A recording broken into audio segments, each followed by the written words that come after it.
Hey, and welcome back to another PR to Ethony's 31 Days of Tarot Challenge. Today I am answering a batch of questions because I have time alone to answer some.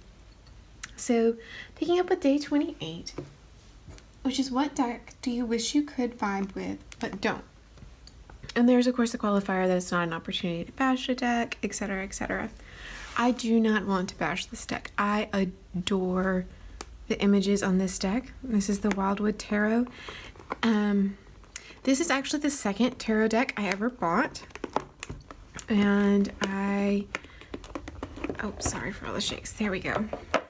I had gotten it, actually got it right before my life kind of went into upheaval.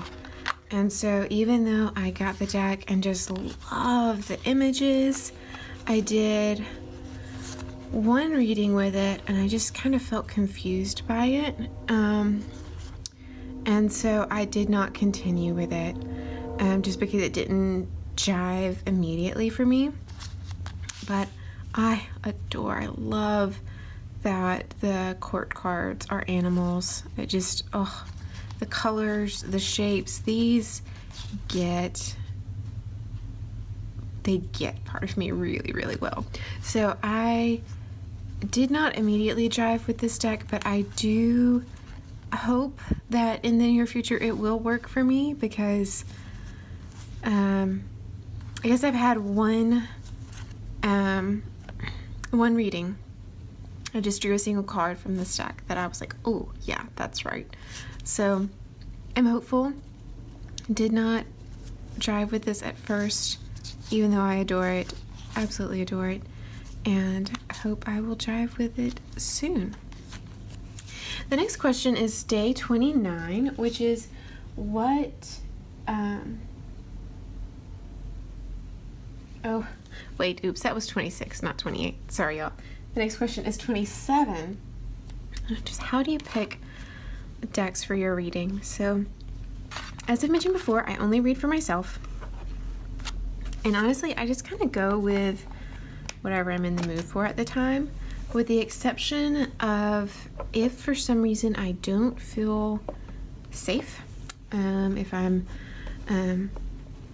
reading at someone else's house or in a public space, I will not, even if I, think, say, I would love to do shadowscapes or something, I stick to my Smith-Waite 10 in the Centennial Edition, just because it's easily movable and tuck-awayable. But yeah, generally I'm in some sort of mood. I want a specific set of colors, or as I've mentioned before, my Shadowscapes deck tends to give me a very deep, I don't know another word for it other than intimate reading, and sometimes I am not up for that, and so I'll go with another deck. So not a really specific rhyme or reason there, just kind of what I'm in the mood for. Day 28's question is, what is your go-to tarot book? And as I mentioned before, I don't actually own any tarot books. I'm really looking forward to everyone else's answers to this question so I can decide which books I want to get to learn from. My go-to tarot resource is Elliot Oracle's blogs for his daily draw readings and his interpretation of those. Love those. Find those really helpful and really spot on for me. So I consult that almost daily. But of the physical books I do have, they're all, little white books or guidebooks that come with decks. And of those, my favorite is the Shadowscapes Companion. I am sad that this version has the images in gray, but I just love the descriptions. They're story-like, they're poetic. Yeah, I love these. Like this last paragraph here.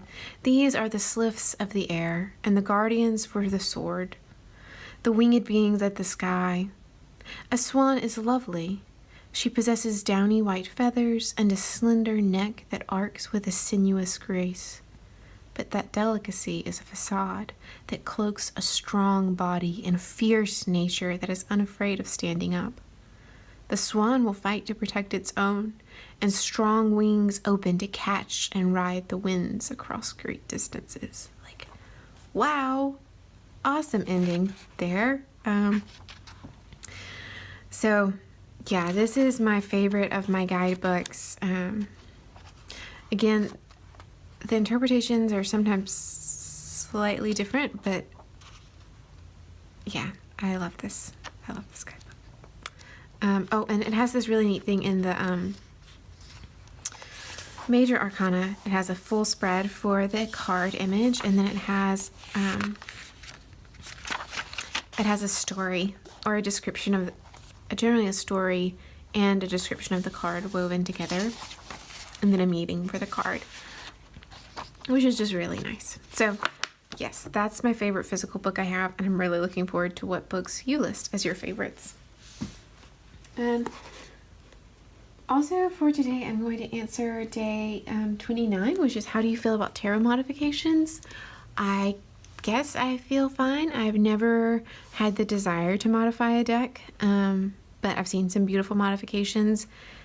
If I wanted to, I think I would feel free to, but I've never had a deck that I thought, you know, modification would really get that for me. So yeah, thanks for watching. These are a few quick days, and I am, as I said, really looking forward to listening to y'all's day 28, so I can get some books for my collection. Thanks. Talk to you soon.